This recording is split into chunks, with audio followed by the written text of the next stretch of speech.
Allahu Ekber, Allahu Ekber, La ilahe illallah, Allahu Ekber, Allahu Ekber. Leyletul Kadr hayrun minel hatta matla'il fecr. Allahu Ekber, Allahu Ekber. Lel insane lefî husr illellezîne âmenû ve amilu's-sâlihât ve tevâsav bil hakki ve tevâsav bis-sabr.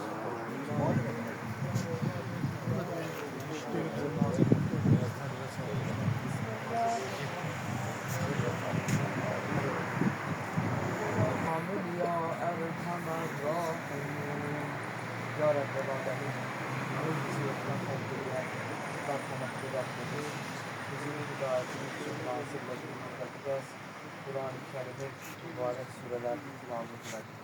Bu ayelerden, mukaddes surelerden hafız peygamber, onların eşrefi hükümleden müstefakı eylesin. Seyyid-i Risale Alemişi Senegalimize, Seyyid-i Şebab-ı Ehli Cennet, ben varis bir varisleri, Cali Seyyid Evliya, Evsiyaların, korkaklarımızın azaplığı ve zahmetleri yargılar, tilavet ederiz.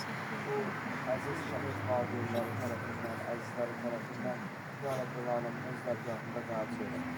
Şehidimizin ruhunu şahilerden, gülşeneler, mekanı cennet değil.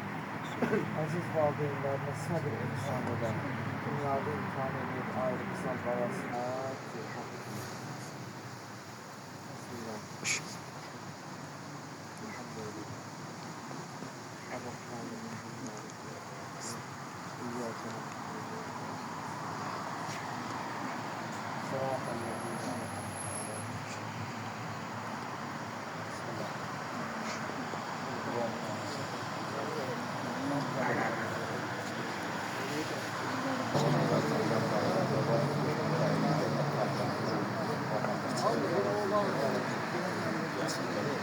her bir